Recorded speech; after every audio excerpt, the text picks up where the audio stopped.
Yeah, he's unrelenting. That guy is just he's a worker. That guy is every single day. You never have to worry about Nikola Jokic showing up, doing his job.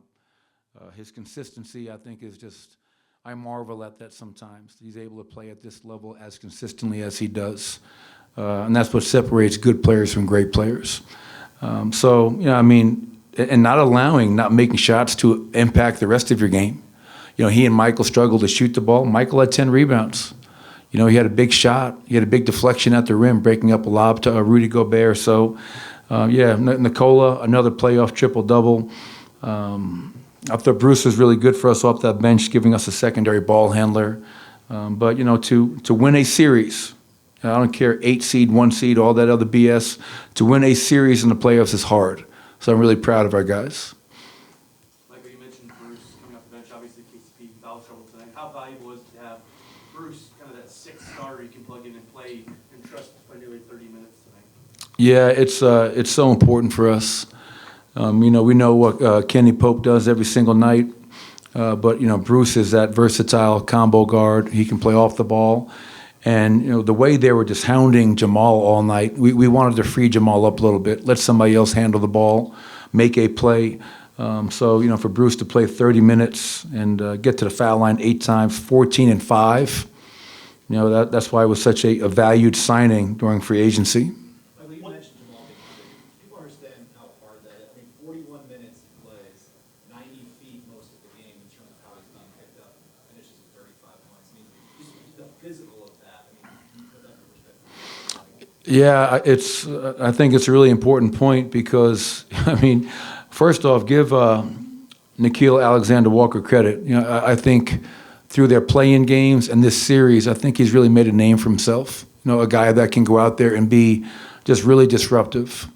The second side of that is I think Jamal Murray was tired of hearing about that narrative. I think he's like, okay, let me show what I'm able to do. And, we've seen this time and time again with Jamal.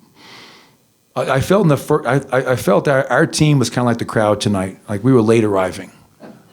You know what I mean? And that's not a knock on anybody. I heard the weather's bad.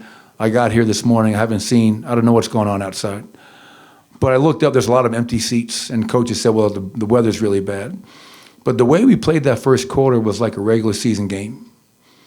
And then slowly but surely, I felt Jamal made a couple of shots, and Jamal plays with so much emotion. And I think he got our team going. Guys off the bench got our team going. And then the crowd got really into it, which is what we need. To your point, he hounded them all night long, and Jamal just wouldn't quit, and made big shot after big shot. Were you surprised at all that you guys were a little sluggish to open the first quarter? Did you sense that at all? No, I couldn't sense it at all, and then I wasn't sure. I couldn't put my finger on it as it was going on. Was it nerves? Was it the moment? Was it too big for us, trying to close out a team? I don't think it was we just showed up like we weren't playing hard, but it was not the necessary physicality and aggression and intensity that is needed to close a team out. And I couldn't believe at halftime we're up by 1. I was like, wow, we just played that half and we're up by 1. And you look at all the numbers, and the only reason we were up by 1 is the foul line. The foul line saved us tonight. So I'm not really sure what it was, Harrison, but we'll get some rest, and obviously we're still alive and live to fight another day. Michael, there were also a lot of stops in that second quarter that picked up the intensity defensively. Looked like it picked up. Mm-hmm. In a game that had best of times, worst of times, it was kind of Jekyll and Hyde. Is that encouraging to see? Tell guys, again, like you preach, if your shot's not falling, let's get back, let's do what we got to do. Well, a really important point, as I told our players at the half, we had 11 fast break points in the first half, all in that second quarter. They had 20 paint points in the first quarter. I had one timeout. I said, fellas, they're on pace for 80 paint points. That's ridiculous.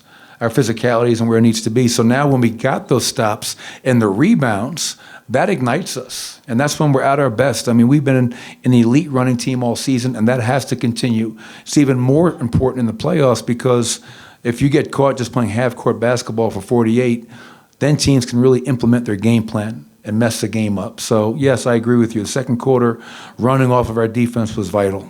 Mike, how do you not dwell on those missed threes when so many are wide open?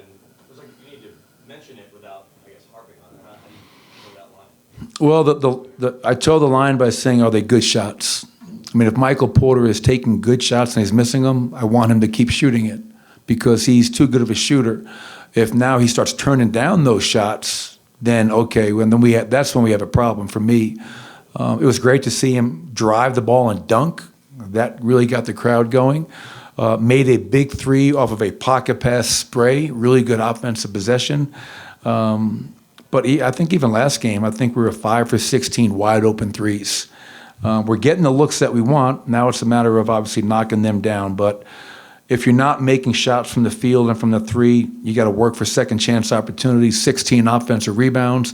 And as I mentioned already, the fact that we had 36 free throw attempts plus 20 in transition helped us survive that poor shooting. Michael, who was your defensive player of the game? And I don't know if you have an inaugural defensive player of the series, but who would that go to? Don't have that. I'll get back to you on that one. It's not a horrible idea. I'll fax you. The DPOG went to Nicola, and could have given it to Bruce, a lot of other guys, but we tried to. I mean, this speaks to Anthony Edwards, how young and how great that kid is, and how his future is scary bright. But we tried to blitz him and get the ball out of his hands, and I felt Nicola really committed to that, was up at the level on pick and rolls, moving his feet, and giving it all he had. So he was our DPOG tonight. And I think all series, man, like I think Aaron Gordon, 14 and 6 tonight, got in foul trouble, had a really good series overall, but his defense on Karl Anthony Towns, I can't leave this press conference without giving Aaron a lot of love and respect for the defense that he played, and I thought it was outstanding. Thank you, Coach. Thanks, everybody.